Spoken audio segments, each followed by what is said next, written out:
Bonsoir et bienvenue à vous en direct sur Public Sénat. Voici les titres du 22h ce soir.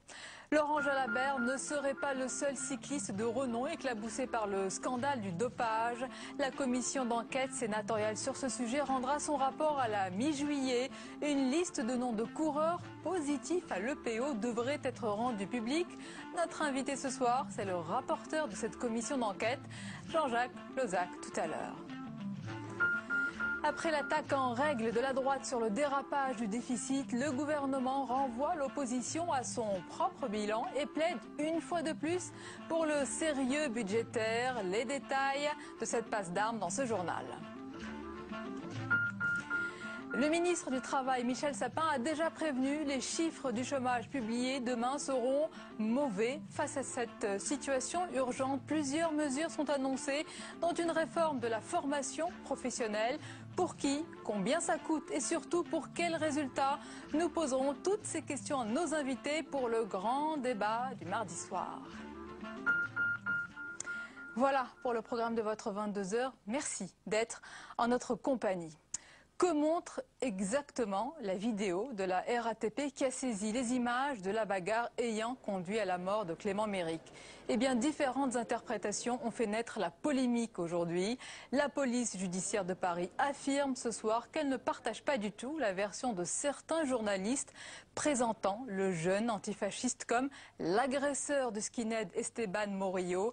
Les enquêteurs précisent que la caméra était orientée vers le trottoir et ne filmait que les chaussures des deux groupes. Impossible donc, selon la police, de savoir qui a donné le premier coup.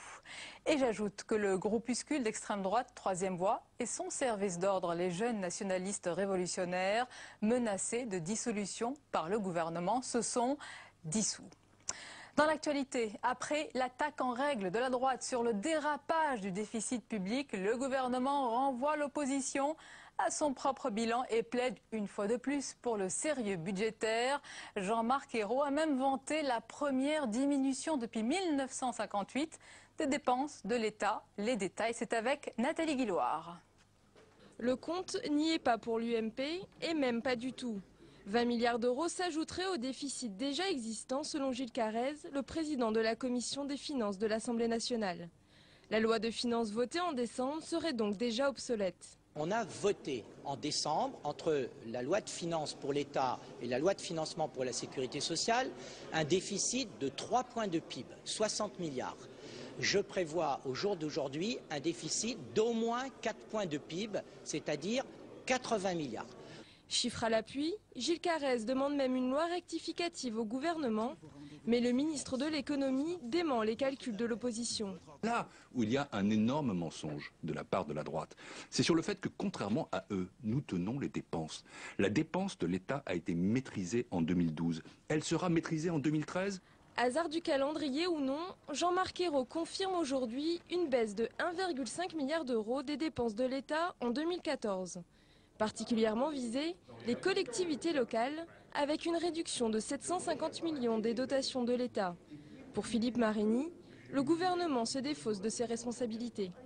Un État qui ne saurait pas serrer la ceinture de ses ministères et qui dirait aux communes, aux départements, voire aux régions, débrouillez-vous. Enfin, ce n'est vraiment pas correct. Au groupe socialiste ce matin, si l'on accepte l'idée de fournir un effort supplémentaire, on s'inquiète d'une juste répartition, car le gouvernement n'a toujours pas répondu à cette question. Et le Premier ministre a réaffirmé les priorités de son gouvernement. L'éducation nationale, la justice, la sécurité sont préservées. Et confirmation également aujourd'hui d'un effort d'1 milliard d'euros supplémentaires pour les emplois aidés. On voit tout cela avec Julie Hulin. Une mobilisation générale immédiate pour l'emploi. C'est ce qu'avait décrété le gouvernement à l'issue de la conférence sociale. Passage à l'acte avec 1 milliard d'euros supplémentaires annoncés pour la mission emploi. Plus 10% de crédits qui vont remplir la fameuse boîte à outils, celle des contrats de génération et des emplois d'avenir. Premier objectif, 540 000 nouveaux contrats aidés d'ici la fin 2013. Des mesures qu'il faudra accompagner car elles peinent encore à convaincre. Si les contrats de génération ont bien démarré dans les petites entreprises, celles de taille intermédiaire ne répondent pas à l'appel. Le gouvernement s'en remet à la responsabilité patronale pour que le dispositif soit plus utilisé. Comme d'autres avant lui, François Hollande a choisi de sortir le carnet de chèques pour tenir sa promesse d'inversion de la courbe du chômage avant la fin de l'année. Les chiffres pourraient bien parler en sa faveur, mais sur le long terme, le gouvernement Ayrault aura besoin de bien plus que les contrats aidés pour relancer l'emploi. Deuxième nuit de garde à vue pour Bernard Tapie. L'audition de l'homme d'affaires par les enquêteurs se poursuit. Également placé en garde à vue aujourd'hui, son avocat, Maître Lantourne. Ce dernier est soupçonné d'avoir connu l'un des juges arbitres, Pierre Estoup, et de ne pas l'avoir signalé. Enfin, cette information du JDD.fr ce soir. Selon le site, les parties civiles dans cette affaire dont l'État aurait écrit au juge pour demander, je cite, des mesures conservatoires à l'encontre de Bernard Tapie. Autrement dit, les juges pourraient réclamer une caution, geler les avoirs et opérer une saisie des biens de l'homme d'affaires en cas de mise en examen. Dans l'actualité, Laurent Jalabert ne serait pas le seul cycliste de renom éclaboussé par le scandale du dopage. La commission d'enquête sénatoriale sur ce sujet rendra son rapport à la mi-juillet. Une liste de noms de coureurs positifs à l'EPO devrait être rendue publique. Notre invité dans un instant, c'est le rapporteur de cette commission d'enquête, Jean-Jacques Lozach. Mais d'abord, le rappel des faits. Regardez, c'est avec Flora Sauvage. C'était le 15 mai dernier. Laurent Jalabert était auditionné par la commission d'enquête sénatoriale sur l'efficacité de la lutte contre le dopage. Et déjà face aux sénateurs, l'ancien coureur cycliste laissait planer un doute sur son usage de l'EPO lors du Tour de France de 1998. Nous étions soignés. De quelle manière aujourd'hui, est-ce que je peux dire que c'était de façon illégale? Je n'en ai pas la certitude. Pas plus que j'ai la certitude que c'était de façon vraiment légale. Aujourd'hui, la commission d'enquête a révélé que Laurent Jalabert aurait eu recours à l'EPO lors du Tour de France de 1998. Les sénateurs se sont appuyés sur des échantillons prélevés en 1998 et analysés en 2004. Car dans les années 90, la détection de l'EPO n'est pas encore possible. Il y avait effectivement, dès lors qu'on n'était pas à même de détecter l'EPO, une tentation très forte pour les sportifs d'y avoir recours. Mais fort heureusement, les modes de détection du dopage ont progressé et il ne serait pas normal de procéder à des analyses rétrospectives, mais limitées à des périodes de temps raisonnables dans le passé. Ainsi, les sénateurs ont pu mettre au jour une liste de noms de coureurs cyclistes qui se seraient dopés, une liste qui devrait être rendue publique lors de la parution du rapport sénatorial le 18 juillet. Il sera possible de prendre connaissance d'une liste de coureurs qui, à l'évidence, ont utilisé de l'EPO au cours de ce Tour 1998. Laurent Jalabert a renoncé ce matin à ses activités de consultant pour France Télévisions, alors que le départ du 100e Tour de France sera donné samedi. Et sur ce sujet, notre invité ce soir, Jean-Jacques Lozach, bonsoir. Bonsoir. Et bienvenue à vous. Vous êtes sénateur socialiste de la Creuse et rapporteur de la commission d'enquête consacrée à l'efficacité de la lutte contre le dopage dans le sport. Le sport, ça concerne tous les sports, cette commission. Cette commission d'enquête parlementaire, effectivement, elle n'a pas du tout pour objectif de stigmatiser un sport particulier. Il s'agit de rechercher une meilleure efficacité dans la lutte contre le dopage, mais concernant l'ensemble des pratiques sportives. Bien évidemment, ça portera essentiellement sur le sport professionnel, mais nous sommes arrivés à la certitude que le sport amateur est également touché par ce type de pratiques déviantes. Donc il n'y a pas d'obsession, d'acharnement sur le cyclisme, comme le dénoncent certains, comme ce matin, vous avez dû l'entendre, Richard Virenque. Non, il n'y a absolument aucun acharnement. C'est vrai que je constate une sorte d'emballement médiatique depuis quelques heures, depuis la publication d'un article de presse. Je voudrais dire ici que cet emballement médiatique, aucun membre de la commission parlementaire ne l'a souhaité. L'essentiel, il est ailleurs. Vous ne l'avez pas souhaité, mais permettez-moi, vous regrettez les fuites de votre commission qui ont sans doute alimenté cet article de l'Équipe? Mais je suis intimement convaincu qu'il n'y a pas eu de fuite de la part de membres de la commission parlementaire. D'ailleurs, je n'ai pas vu de publication de tel ou tel document précis émanant de notre structure. Non, l'essentiel n'est pas là. L'essentiel, c'est que depuis le mois de mars, nous travaillons dans la sérénité, avec sérieux. Et je suis très optimiste en ce qui concerne les conclusions de cette commission, parce que dans quelques jours, nous serons en capacité, et c'est ça qui est très important, de faire des propositions, aussi bien en direction de l'État, c'est-à-dire du gouvernement, qu'en direction du mouvement sportif. On va parler de ces conclusions, mais je vais préciser que vous êtes à l'initiative de cette commission d'enquête d'enquête que vous avez mené, il faut le rappeler, de multiples auditions d'anciens ministres du sport, de sportifs, de médecins, de policiers, de dirigeants de fédérations, avec un point commun, ils ont tous prêté serment. Mais peut-être, ça ne les a pas empêchés pour certains de dissimuler des vérités, ou en tous les cas, la chape de plomb, vous l'avez sans doute ressenti, est encore là. Je pense effectivement qu'à certaines occasions, on a eu le sentiment, pour ne pas dire le malaise, d'avoir en face de nous des personnes qui étaient gênées. Mais je ne suis pas surpris parce que c'est vrai que c'est un sujet délicat, c'est un sujet sensible. Effectivement, vous l'avez rappelé, ces personnes ont prêté serment, donc je pars du principe qu'elles ont dit la vérité, qu'elles ont fait preuve d'authenticité, et c'est de cette manière-là qu'elles peuvent véritablement contribuer à cet effort collectif. Mais il ne faut pas être naïf non plus. Est-ce que vous estimez que Laurent Jalabert s'est parjuré ou en tous les cas auto-censuré sur le dopage devant votre commission et devant vous-même?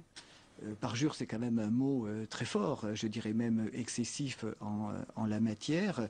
Vous savez, nous avons auditionné parmi les nombreuses personnes le président de la Fédération française de cyclisme, David Lapartien, et lui-même, qui connaît parfaitement ce milieu, nous a dit que dans les années 90, c'était environ 95% du peloton qui avait recours à l'EPO. Donc le dopage est industriel. En fait, tout le monde est...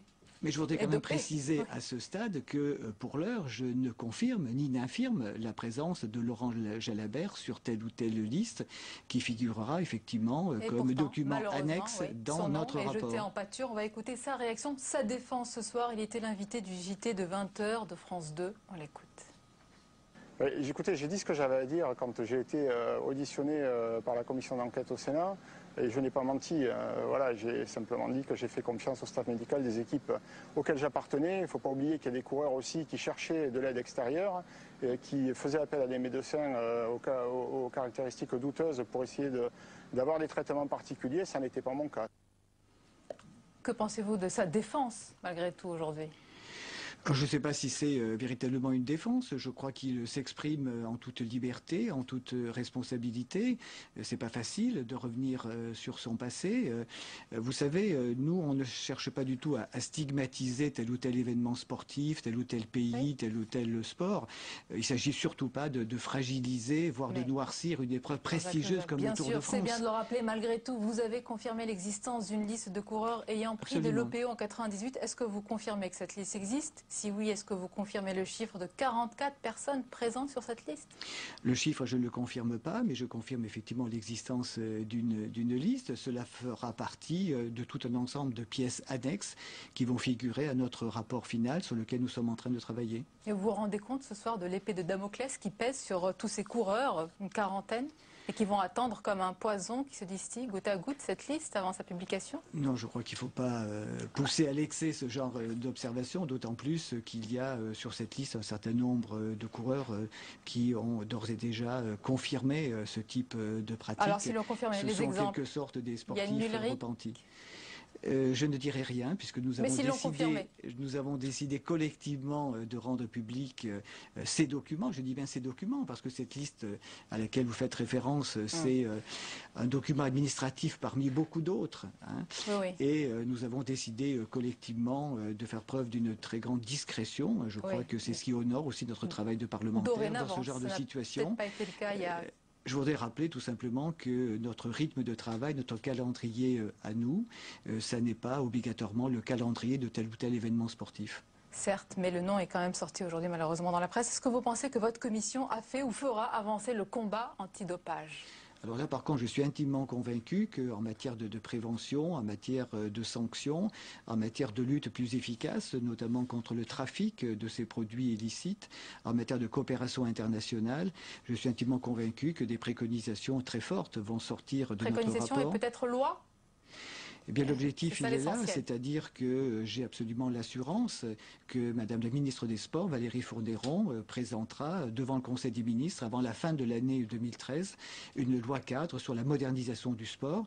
La dernière remonte à 1983, et depuis, c'est vrai que le sport a beaucoup muté, a beaucoup évolué.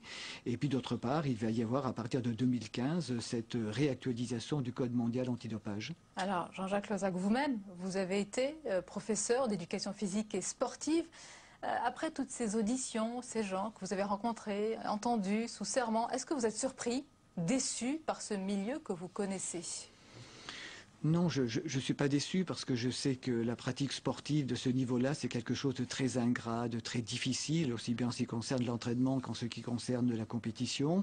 On est là dans le domaine de l'excellence. Vous savez, l'objectif du sport de haut niveau, ce n'est pas un objectif de santé publique, c'est tout simplement un objectif de recherche de performance. Donc, parfois, pour certains, comme on dit habituellement, la fin justifie les moyens justifient la fin et inversement. Et vous l'avez constaté? Oui, je l'ai constaté parce que nous arrivons à une certitude. Vous avez été déçu par certains grands champions, peut-être? Déçu, non, parce que ces sportifs-là participent à toute une légende. Mais effectivement, c'est avec un regard peut-être un peu plus neutre, un peu plus distancié que maintenant je les appréhenderai. Nous aurons l'occasion d'en reparler, donc à la remise de votre rapport. Merci beaucoup, Jean-Jacques Lozach, d'avoir été notre invité. Merci à vous.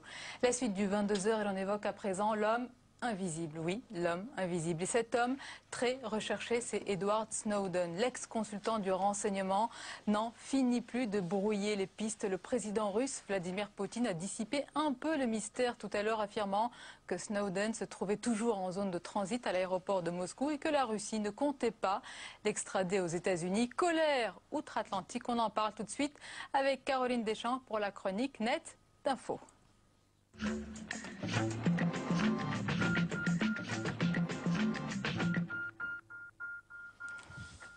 Bonsoir Caroline. Bonsoir Sonia. L'affaire Snowden vire au feuilleton. Oui, un véritable film d'espionnage avec son rebondissement quotidien où se trouve Edward Snowden, l'Américain qui a révélé le programme de surveillance de la NSA. L'homme invisible, vous le disiez, est en transit à Moscou.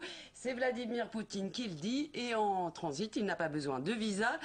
Poutine assure que la Russie n'y est pour rien et rejette avec force les accusations de Washington, les qualifiant, je cite, de délire et de sornette. Ambiance guerre froide 2.0 entre les deux pays. Les États-Unis se sont en effet étonnés que Snowden puisse voyager sans être inquiété par Moscou. Alors les relations sont également tendues avec l'Équateur, puisque Snowden demande officiellement l'asile à l'Équateur dans une lettre qui a été reprise par le site du Courrier international. Il explique notamment fort improbable de pouvoir bénéficier, je cite, d'un traitement humain avant le procès et d'y courir le risque d'une condamnation à perpétuité ou la mort. Il compare d'ailleurs sa situation à Bradley Manning, vous savez, ce soldat américain soupçonné d'avoir livré les câbles diplomatiques à Wikileaks et dont le procès a commencé le 3 juin. Alors il faut dire que Edward Snowden est accusé par certains responsables politiques américains et par certains médias de trahison. Il est en tout cas inculpé d'espionnage par la justice américaine et est un caillou dans la chaussure de Barack Obama. Bien sûr, alors Snowden, il a ses détracteurs, il a aussi ses défenseurs, les avocats de sa cause. Bien sûr, à commencer donc par Wikileaks et son fondateur, Julian Assange, qui a expliqué à la presse qu'il aidait Snowden à rejoindre l'Équateur. Mais il y a aussi tous les défenseurs des libertés individuelles sur le net. Alors une pétition a été lancée sur les sites de la Maison-Blanche. Oui, parce qu'aux États-Unis, c'est possible. Les citoyens peuvent publier une pétition et si celle-ci reçoit plus de 100 000 signatures, l'administration américaine est obligée d'y répondre. Et celle pour sauver Snowden, elle a reçu à ce jour plus de 117 000 signatures. Alors il est de plus considéré comme le héros de la transparence pour avoir donc révélé au grand jour que les États-Unis, les États-Stasi, disent certains, surveillaient les SMS et les données numériques de millions d'internautes dans le monde. Alors pour éviter d'être écouté par Big Brother, il y a un site internet qui s'appelle prism-break.org et qui donne des solutions comme une liste de logiciels libres, des moteurs de recherche et même des réseaux sociaux qui n'appartiennent pas aux géants américains. Bon, alors c'est un peu difficile d'imaginer converser ailleurs que Facebook et Twitter, à moins d'aimer Sonia, d'être dans un club de geeks. Une chose est sûre, l'affaire insensée de Snowden Snowden a le mérite de faire la lumière sur l'utilisation parfois abusive de nos données personnelles. Et puisque c'est un feuilleton, on aura donc l'occasion d'en reparler. Merci beaucoup Caroline Deschamps, merci à vous. La suite du 22h, dans un instant, le débat du mardi soir. Le ministre du Travail Michel Sapin a déjà prévenu. Les chiffres du chômage publiés demain seront mauvais. Face à l'urgence de la situation, plusieurs mesures sont annoncées, dont une réforme de la formation professionnelle. Pour qui? Combien ça coûte? Et surtout, pour quels résultats? Nous poserons toutes ces questions à nos invités. C'est juste après le tour de l'info. Il est préparé ce soir par Sandra Cerquera. Merci de rester, merci. C'était l'une des promesses de François Hollande au lendemain des aveux de Jérôme Cahuzac. Un projet de loi sur la transparence et la lutte contre la fraude fiscale. Après des semaines de discussion, c'est une version largement édulcorée qui a été votée aujourd'hui à l'Assemblée nationale. Le texte donne des pouvoirs d'enquête à la Haute Autorité de Transparence et permet aux citoyens de consulter le patrimoine des élus locaux sans pour autant le rendre public, sous peine de sanctions. Arrivée du texte au Sénat le 9 juillet prochain.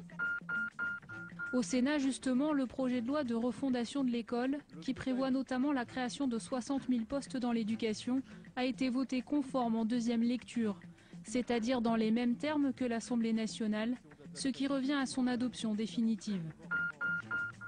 Un appel du pied économique devant une quarantaine de patrons chinois réunis à l'Elysée. François Hollande a appelé la Chine à investir davantage en France, afin de rééquilibrer les investissements entre les deux pays et favoriser l'emploi. La solution, ce ne sera jamais le protectionnisme ou la guerre des monnaies.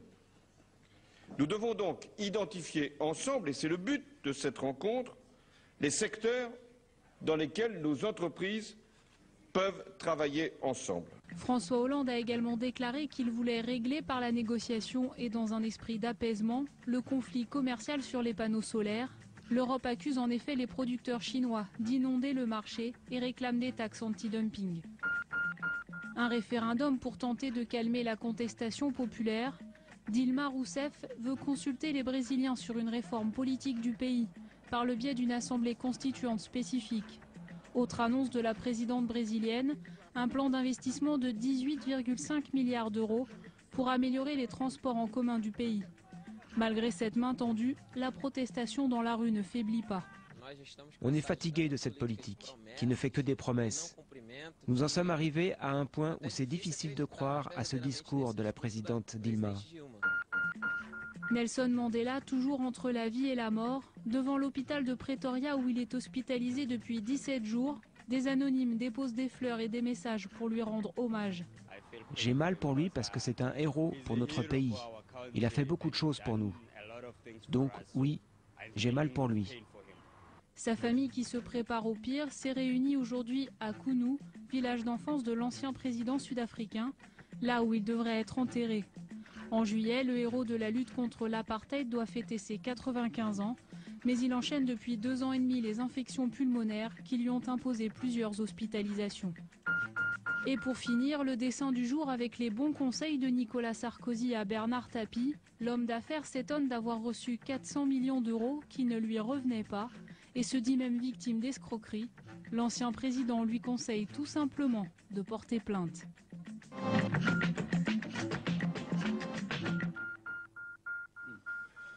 Le débat du mardi soir, les chiffres du chômage publiés demain seront mauvais pour le mois de mai. Face à l'urgence de la situation, le gouvernement annonce plusieurs mesures et réformes, dont la formation professionnelle. Le sujet n'est pas nouveau, mais le chantier est considérable, sachant que cette formation bénéficie aujourd'hui 2 fois plus aux cadres qu'aux ouvriers et d'abord aux salariés en activité au détriment des chômeurs. On en parle avec nos invités ce soir que je vous présente avec plaisir. Philippe Dallier, bonsoir. Bonsoir. Et bienvenue à vous, sénateur UMP de Seine-Saint-Denis. Avec nous également Claude Genreau, bonsoir. Bonsoir. Bienvenue à vous, sénateur socialiste du Doubs. Avec nous également ce soir Sophie Binet, bonsoir. Bienvenue, membre du bureau confédéral de la CGT. Et notre chroniqueur économique Jean-Louis Gombon nous accompagne. Bonsoir Jean-Louis. Bonsoir Sonia. Alors sur la formation professionnelle, êtes-vous d'accord pour dire qu'il faut une réforme, qu'elle est nécessaire et urgente, Philippe Dallier?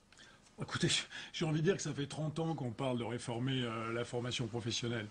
Donc ça ne veut pas dire que rien n'a été fait. Effectivement, les gouvernements précédents ont fait adopter un certain nombre de lois, mais sur le terrain, on constate les uns et les autres, et à mon avis, c'est pas du tout une question de clivage politique, qu'il y a effectivement beaucoup à faire. Que lorsque vous disiez que ça profite d'abord aux salariés, je pense que c'est effectivement une évidence, et aux cadres.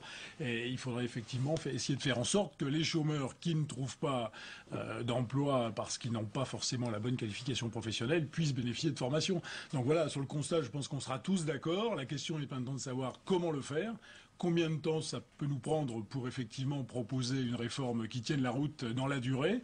Et je pense que c'est toute la question. Alors on va en parler, mais êtes-vous vraiment tous d'accord sur le constat, Sauvé Binet? Parce que le sujet est très sensible. Souvent, les partenaires sociaux freinent des cas de fer. Syndicats et patronat ont, pardonnez-moi, torpillé parfois les dernières réformes pour pas toucher justement cette cagnotte de la formation. Non. Alors là, je vais démentir tout de suite. La cagnotte de la formation, déjà, crevons l'abcès. On parle de 31 milliards. Au final, c'est 6,5 milliards qui sont gérés par les partenaires sociaux. Donc on voit qu'on est bien loin de la cagnotte annoncée. Ensuite, est-ce que les partenaires sociaux ont torpillé les différents dispositifs? Pour la CGT, non, puisque la précédente réforme est issue d'un accord de 2009 qui a été signé par la CGT. Donc pour nous, l'enjeu aujourd'hui, c'est bien... Vous êtes d'accord pour la prochaine? Non, j'ai pas dit ça. J'ai dit, j'attends de voir quelle sera la prochaine. Nous, on n'est pas d'accord a priori. L'enjeu aujourd'hui pour la réforme, c'est d'abord un problème de financement, parce que ce qu'on constate, c'est que depuis 1993, en 1993, on était à 1,9% du PIB qui allait pour financer la formation professionnelle. Aujourd'hui, on est à 1,5%, ce qui veut dire 10 milliards en moins. Donc le sujet pour nous, c'est d'abord un problème de financement. Ensuite, le deuxième sujet, c'est que nous, justement, en lien avec ça, on refuse le partage de la pénurie. La formation professionnelle, ça doit permettre de préparer l'avenir.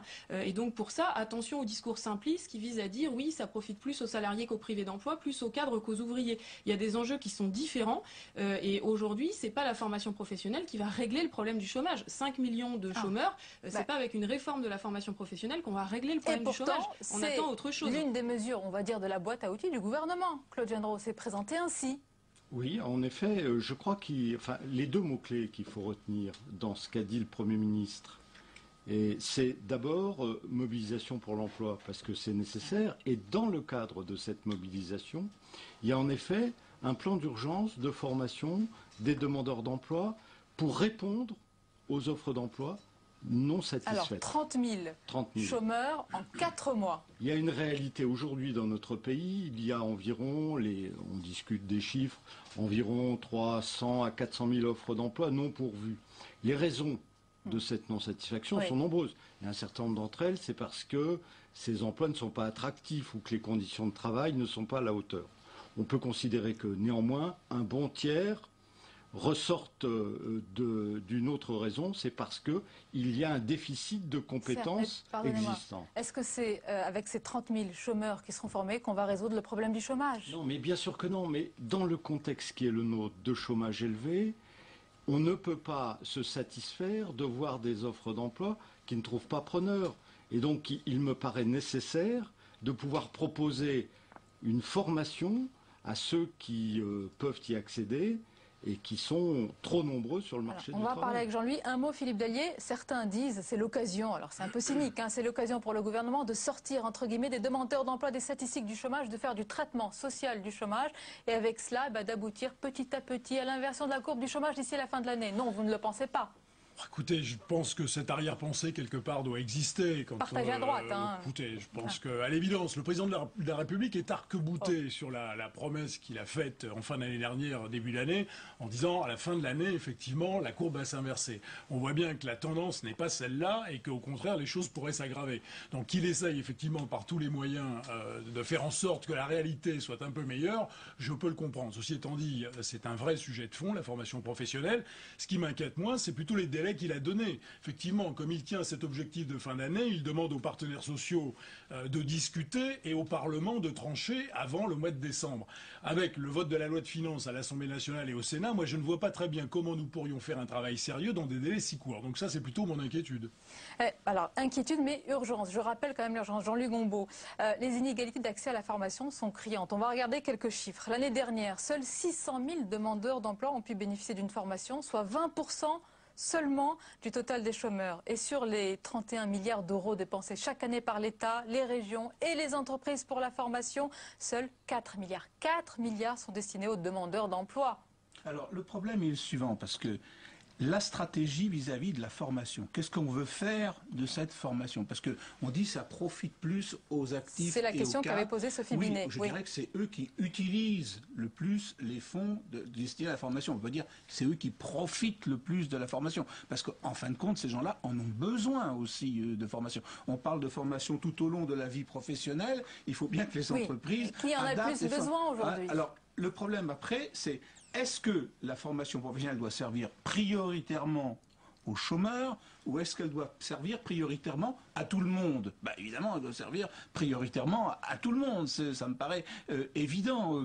Quand vous êtes en activité, les choses bougent en permanence. L'entreprise a besoin d'avoir des gens qui sont... Et je trouve normal que les entreprises rechignent un petit peu quand on dit « Ah, il faudrait que vous participiez plus au chômage ». D'abord, ils y participent. Sur les fameux 13 milliards, il y a quand même la taxe d'apprentissage qui va quand même à des gens... Précision, les entreprises consacrent aujourd'hui environ 1,6% de leur masse salariale à la formation. Alors c'est à peu près 13, donc les 13 quelques milliards qu'ils y consacrent. Et évidemment, il est normal que les entreprises consacrent cet argent qu'elles versent à leurs propres salariés. Ça me paraît tout à fait logique. Donc il y a un problème quand même. Et puis un deuxième problème, donc à qui doit servir prioritairement la formation.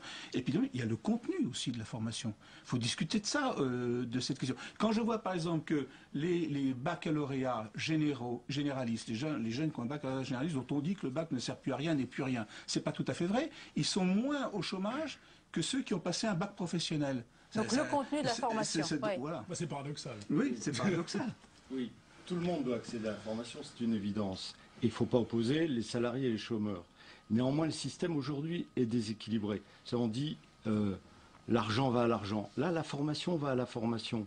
Et il faut absolument rééquilibrer en faveur, je crois, des jeunes issus du système scolaire sans qualification. Je rappelle, ils sont 150 000 par an à sortir de l'école sans aucune qualification. Oui.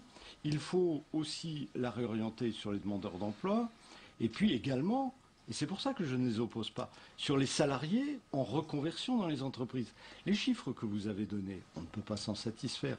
13 millions sur les 32.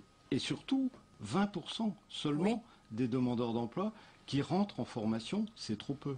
Oui, donc c'est un chantier considérable. Sophie Binet, la réforme est à venir. Le gouvernement l'a annoncé pour la fin de l'année. Quelles conditions, qu'est-ce qui vous paraît indispensable dans cette réforme, selon vous, pour qu'elle soit menée à bien et acceptée dans ce dialogue social par les partenaires sociaux?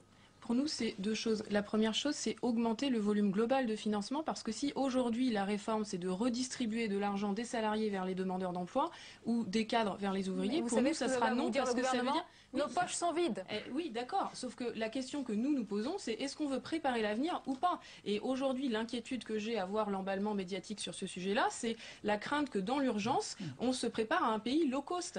La France, comment est-ce qu'elle va faire pour garder sa place dans la compétition mondiale? C'est justement en formant ses salariés à travers l'adaptation au poste de travail, mais aussi des nouvelles qualifications, l'investissement dans la recherche, etc. Donc attention à ne pas céder à l'emballement médiatique. Deuxième chose, on parle des jeunes non qualifiés. Ça, effectivement, c'est un objectif que la CGT partage. C'était un objectif qui était contenu dans la réforme de 2009 qu'on a signée. Sauf que pour ça, ça nécessite un investissement supplémentaire considérable, qui est indispensable. Et c'est de la responsabilité de la nation de permettre à tous les jeunes de sortir du système éducatif avec une qualification ou de le rattraper après. Ceci étant dit, moi je pense que c'est un leurre que d'imaginer qu'on va abonder les crédits. Je pense qu'effectivement, le gouvernement n'en a pas les moyens. Alors, je comprends que les syndicats puissent le souhaiter, mais il ne faut pas se leurrer. On ne va pas demander aux entreprises, encore une fois, de payer plus. Elles n'en peuvent plus. Aux régions, aux collectivités locales. Ça n'est pas mieux. Les dotations des collectivités locales vont baisser dans les 2 années qui viennent. Oui. Mais non, ça ne me fait pas hurler, mais c'est un constat. Donc, à partir de là, il va bien falloir essayer de trouver les moyens. Il y a certainement aussi des économies à faire. 31 milliards, c'est une somme considérable. Les organismes de formation sont plus plus que nombreux. On aurait dû depuis longtemps travailler sur ces sujets-là. On n'a jamais osé le faire parce qu'il y a des bastions auxquels on n'ose pas toucher. 55 000 organismes de formation Écoutez, en France, ça n'est pas raisonnable. On pourrait rationaliser et dégager les crédits supplémentaires. Mais nous, on a la recette pour trouver l'argent. Vous avez l'argent 200 milliards d'exonération fiscale et sociale en France aujourd'hui pour les entreprises sans aucune contrepartie. Donc nous, par exemple, la question qu'on pose tout simplement, c'est le crédit impôt compétitivité emploi, 20 milliards qui a été voté en octobre sans aucune contrepartie. Faisons l'évaluation et attribuons-le pour l'emploi et la formation professionnelle. Quelque chose nous dit que le dialogue social va être compliqué sur cette réforme. Un instant, messieurs, madame, juste simplement, on va regarder cette enquête de notre journaliste Cécile Cixous. Et la question, c'est qui bénéficie aujourd'hui de formation? Alors, pour tenter de répondre à cette question, Cécile Cixous a suivi 2 personnes. Il y a Damien, qui est, vous allez le voir, apprenti boucher, et Rémi, qui veut devenir agent de propreté. Tous 2 sont au chômage et c'est pourquoi ils suivent une formation. Mais le point commun s'arrête là. Regardez. Là, on peut couper franchement, ça gêne pas. Ouais. Pas trop, attention. Ah. Ici, on apprend la découpe. C'est ce qu'a choisi Damien. À 43 ans, ce père de 5 enfants a définitivement troqué son habit de cadre supérieur pour celui de boucher. Pendant plus de 20 ans, il a été conseiller en système d'information pour des banques et des assurances. Mais en 2012, son entreprise le licencie. J'ai pu négocier mon départ. Et à ce moment-là, justement, lorsqu'on s'est séparés, je me suis dit, est-ce que je continue dans cette activité? J'avais la possibilité de le faire. Ou au contraire, je tire un trait sur ce que j'ai fait depuis 20 ans et je me lance dans une activité totalement différente. Rémi, lui, a 23 ans. Il est en stage dans une entreprise de propreté. Ce matin, il faut nettoyer le sol de cette mosquée en construction. On y va. Bon, vous allez travailler, vous, là? Rémi vient de La Réunion, mais là-bas, son bac pro en poche, il tourne en rond.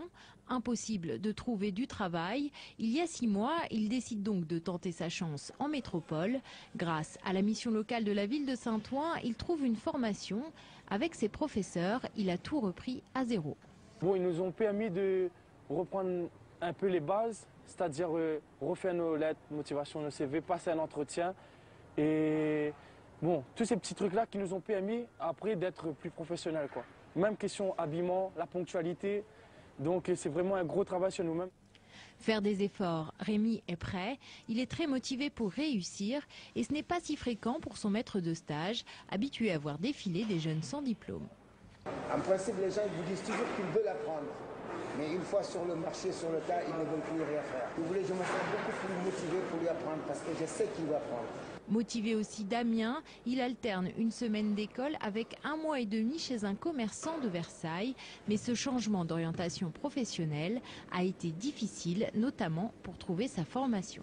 On n'a pas d'aide, en fait, ou en tout cas de facilité pour se lancer là-dedans. Moi, c'est vraiment parce que je le veux et que j'ai cherché. Le quadragénaire se donne 1 an. À terme, il souhaite ouvrir sa propre boucherie avec des produits de Corrèze. Quant à Rémi, il nourrit déjà des rêves secrets. On peut être agent d'entretien de ménage aujourd'hui, là, en commençant, et puis finir inspecteur. Et inspecteur, c'est quand même inspecteur, quoi. Voilà. Voilà pour cette enquête de Cécile Cixous. Alors qu'est-ce que vous inspire ces situations de Damien et Rémi, ces 2 parcours, ces 2 accès à la formation, Philippe Dallier? Écoutez, ce sont 2 parcours radicalement différents, c'est le moins qu'on puisse dire. Mais pour venir au parcours du jeune, moi je suis président d'une mission locale pour l'emploi des jeunes. On suit entre 30 et 40% des jeunes de moins de 25 ans. Ça veut dire que tous les autres sont dans la nature et qui ne sont suivis par personne. Et pour les 30 à 40% que l'on peut suivre, on sait qu'on a énormément de mal à décrocher des formations. Voilà, donc ça c'est le constat que je fais tous les jours en tant qu'élu local. Et on voit bien qu'il y a quelque chose qui ne va pas. Donc on parle beaucoup des emplois d'avenir, d'essayer de trouver des formations pour les jeunes. Mais sur le terrain, concrètement, ça fonctionne. Voilà. Et avec 30 à 40%, on me dit en Seine-Saint-Denis qu'on est plutôt bon. Donc vous voyez un peu ce que ça peut donner. Je partage totalement ce que dit Philippe Dallier. On est au cœur de nos difficultés. Savez-vous que près de 40% des jeunes moins de 25 ans ne franchissent les portes de la mission locale qu'au bout d'1 an de chômage? Comment voulez-vous, dans ces conditions, qu'il soit possible d'intervenir le plus précocement possible? En réalité, vous posiez la question, elle mérite qu'on y revienne. Quelles sont les conditions du succès à une réforme de la formation professionnelle?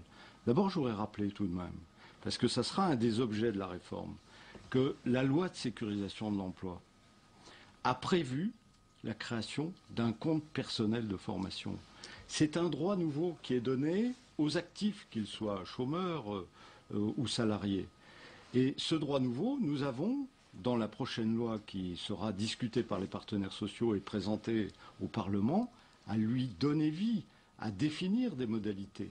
Et je crois qu'il y a, pour ma part, au moins, et c'est dans la suite de la remarque qui vient d'être faite, 3 exigences qu'il faut absolument défendre dans cette loi. D'abord, la première, un enjeu de simplification. Oui. C'est aujourd'hui, plus personne ne s'y reconnaît. Le choc, on l'attend toujours de simplification. Et ce que disait Philippe Dallier, derrière ça, il y a l'enjeu de l'orientation. C'est-à-dire comment s'organise dans notre pays la prescription de formation, qui le fait, de quelle manière, comment on y accède. Deuxième exigence.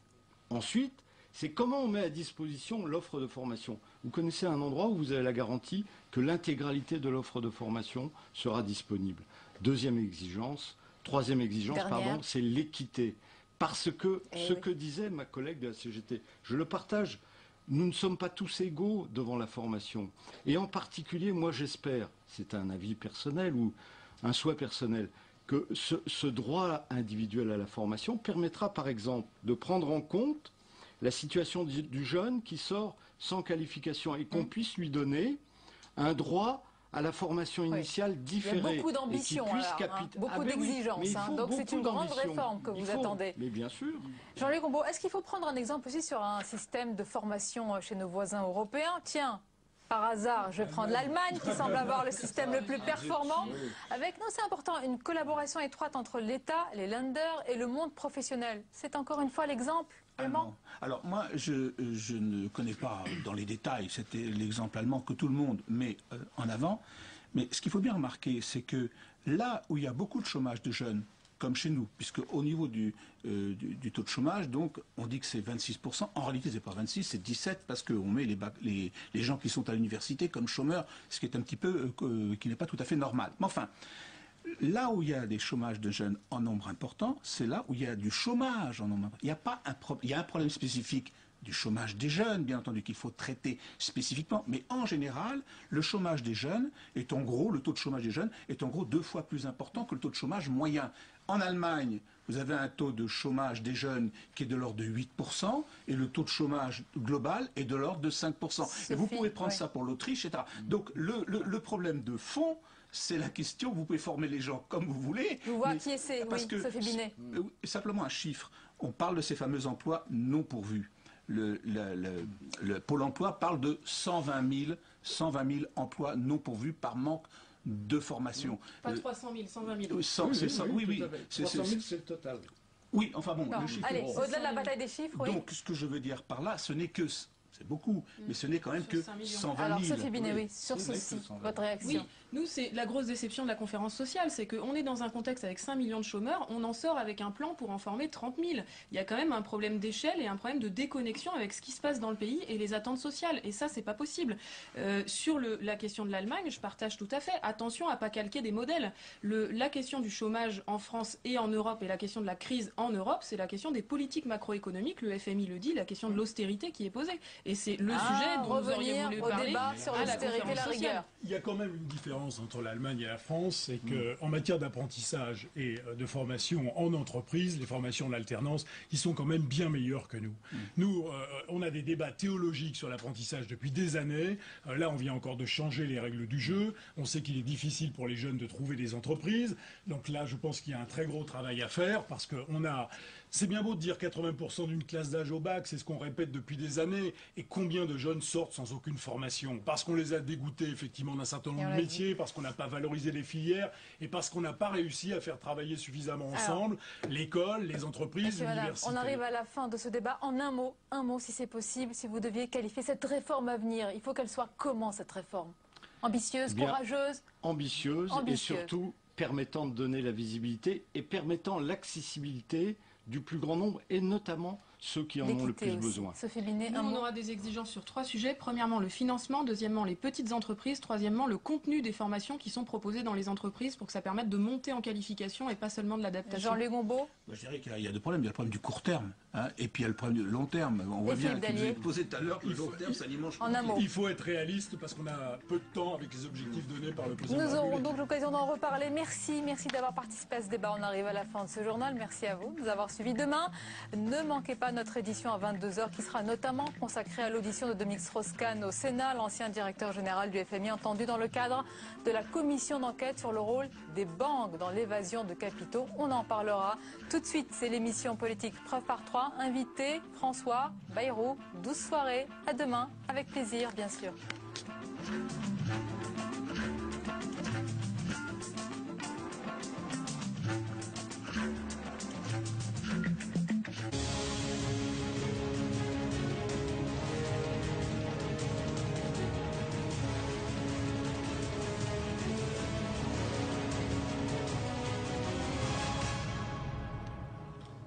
François Bayrou, le président du Mouvement démocrate, est l'invité de Preuve par 3. Bonsoir. Et merci d'être avec nous. Bienvenue sur le plateau de Public Sénat pour notre rendez-vous réalisé comme chaque semaine en partenariat avec Dailymotion et puis l'agence France Presse qui sera représentée dans quelques instants ici par notre confrère Pierre Rocchiccioli. Perrine Tarnaud de Public Sénat, bien sûr, nous rejoindra en fin d'émission. Avant d'évoquer, bien sûr, la situation économique, sociale et politique, nous parlerons d'abord, si vous le voulez bien, François Bayrou, de l'affaire Tapie.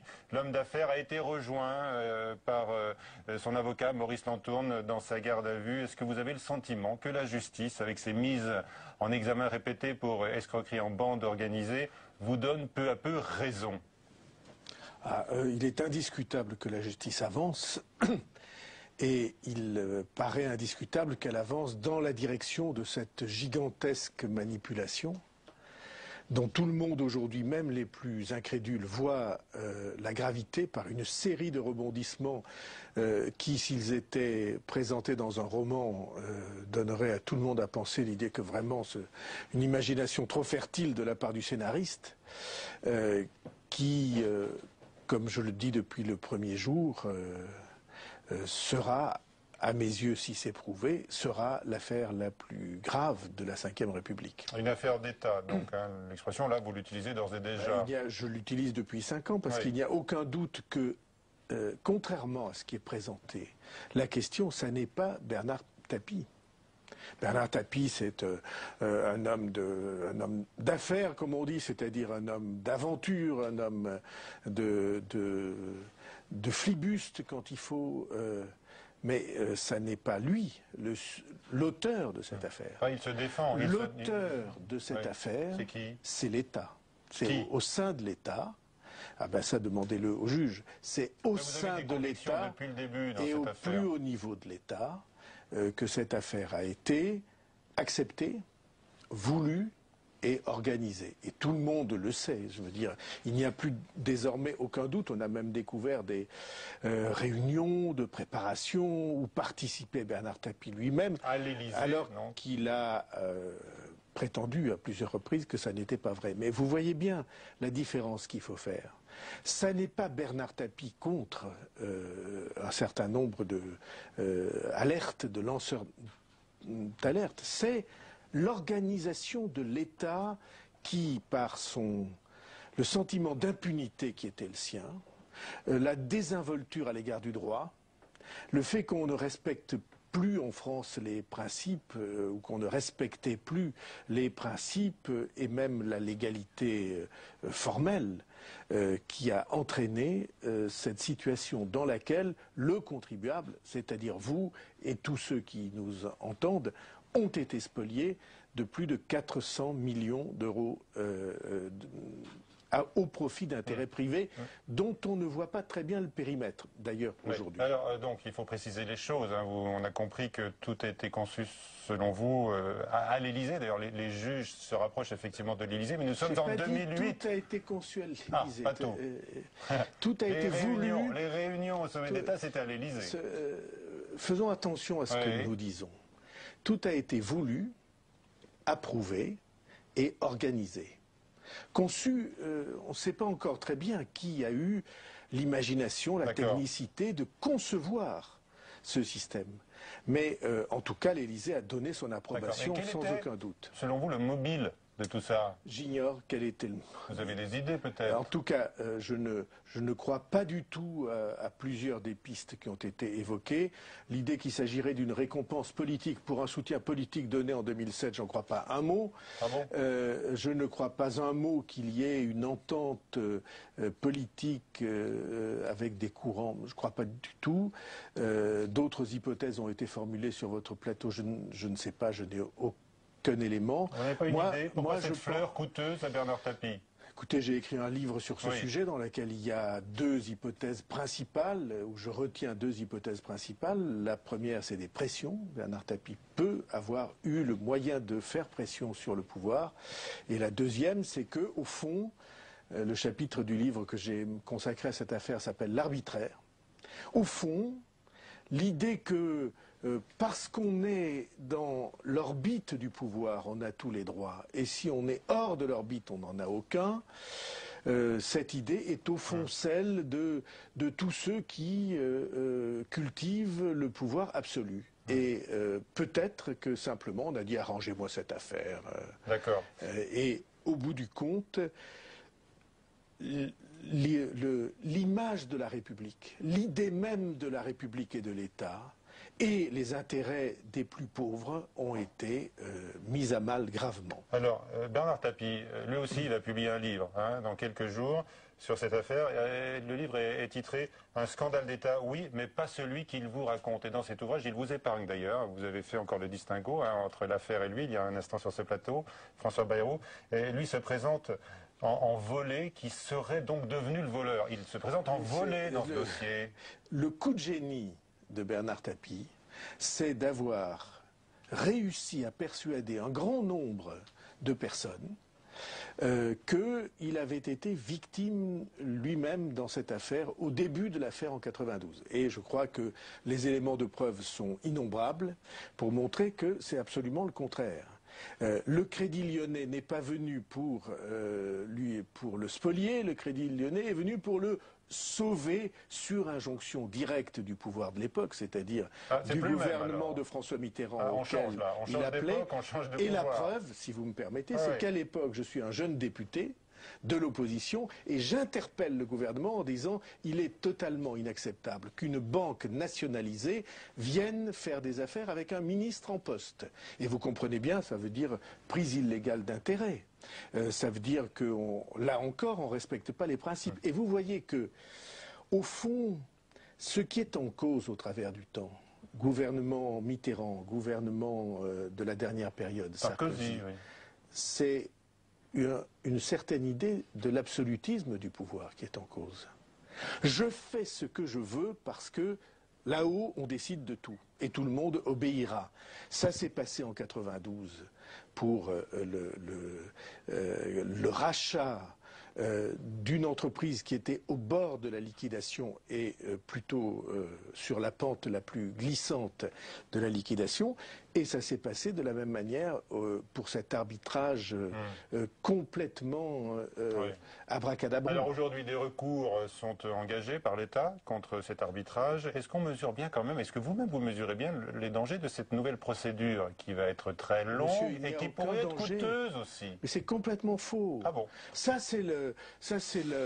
C'est un des éléments de la mystification. Elle sera longue. Mais elle est longue. C'est peut-être moins qu'on ne croit.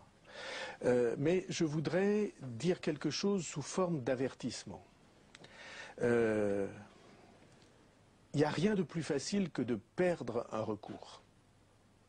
Il suffit de mal choisir les arguments, de mal le formuler, de ne pas être dans les formes, parce que c'est subtil, les formes d'un recours de cet ordre. Il s'agit de 400 millions d'euros. Et donc, j'imagine qu'il y a des juristes puissants dans l'entourage du gouvernement. Je demande qu'on fasse attention à la manière dont le recours sera présenté et formulé. Donc, l'État, puisque derrière cette maison de liquidation du Crédit Lyonnais, il y a l'État, c'est le contribuable qui paye jusqu'à la dernière minute, que l'État soit plus précautionneux cette fois plus prudent cette fois qu'il ne l'a été dans les 2 épisodes précédents. Les Français ne toléreraient pas que cette affaire soit mal conduite. J'espère que mes craintes n'ont pas de fondement. Vous craignez des erreurs de droit, des erreurs juridiques sur le choix des avocats, par exemple, qui pourraient être mêlés à ce dossier. C'est une hypothèse. Voilà. Mais bon, vous croyez quand même à la détermination politique S'il n'y a pas de détermination politique là, alors il n'y a plus qu'à tirer l'échelle. N'est-ce pas? On est devant la révélation qui a été niée par beaucoup de monde pendant longtemps à l'intérieur de l'État, la révélation d'une offense faite à tous nos principes, quelque chose qui, quand ce sera connu, révoltera les citoyens au-delà du possible.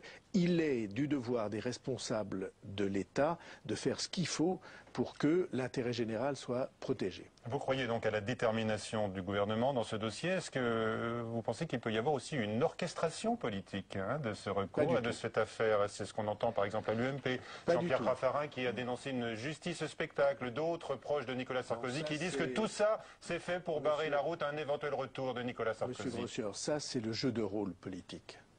L'opposition dit « regardez, c'est la faute du gouvernement » et le gouvernement dira « regardez, c'est la faute de l'opposition ». Moi, je ne suis pas dans ce jeu de rôle. J'essaie d'être représentant de ces citoyens qui n'en peuvent plus, qui ne peuvent pas accepter que durent ces pratiques. Et donc, ma conviction profonde, c'est qu'il n'y a aucune manipulation politique. S'il y avait quelque chose à dire de la gauche pendant les années où nous avons mené le combat, c'est qu'elle a été indulgente pendant longtemps. Pour les raisons que tout le monde voit bien, c'était le gouvernement Mitterrand. Sur la fin, un certain nombre de responsables politiques, dont par ironie Jérôme Cahuzac, qui a été, alors c'est une ironie de l'histoire, mais un certain nombre de responsables politiques du Parti socialiste, sur la fin, ont pris leurs responsabilités. Au début, il y en avait très peu, pour ne pas dire qu'il n'y en avait aucun. Est-ce que les affaires peuvent empêcher un jour Nicolas Sarkozy de revenir? Je ne veux pas aborder cette question. Parce que, vous comprenez, nous n'avons pas fait tout cela, les quelques-uns, la petite poignée, nous n'avons pas fait tout cela pour des raisons politiciennes. C'est pas parce que j'étais contre Nicolas Sarkozy, d'abord j'ai jamais été contre un homme, j'ai été contre la politique qu'il menait et les choix qu'il faisait. Mais c'était pas contre quelqu'un. C'était que sous nos yeux, sous les yeux de tous les Français en tout cas, ceux qui auraient dû être sous les yeux de tous les Français, permettez-moi de dire au passage que les médias aussi ont leur part de responsabilité, parce que il y avait un très grand scepticisme à l'égard de ce que nous disions, et vous le savez bien. Sous les yeux de tous les Français, était en train de se perpétrer quelque chose qui était une offense absolue à notre pacte civique. J'ai été responsable de l'éducation civique des jeunes Français. J'ai une petite idée de ce qu'on doit transmettre et enseigner, et d'abord par l'exemple. Et ça commence, l'éducation civique, quand ceux qui sont en haut se comportent de manière respectable. Justement, est-ce qu'il faut je dis même pas exemplaire, vous voyez, le mot a été tellement utilisé par d'autres, en tout cas de manière respectable. Alors je vais utiliser un terme fort, moi, à mon tour. Est-ce qu'il faut en France que des scandales éclatent réguliarement pour que l'on prenne le chemin de la probité? Je pense par exemple au vote de la loi sur la transparence, conséquence de l'affaire Cahuzac. Dans toutes les démocraties, c'est comme Montesquieu a dit quelque chose. Au fond, nous avons la chance d'avoir les plus grands philosophes de la démocratie en France. Et il y a 3 siècles bientôt, 2 siècles, oui, 3 siècles bientôt, Montesquieu a dit quelque chose d'extraordinairement frappant. Il a dit il n'y a qu'une manière de modérer l'absolutisme, c'est la séparation des pouvoirs. Et c'est lui qui a le premier indiqué ce que pouvaient être ces 3 pouvoirs au moins, parce que la presse est maintenant le 4e pouvoir.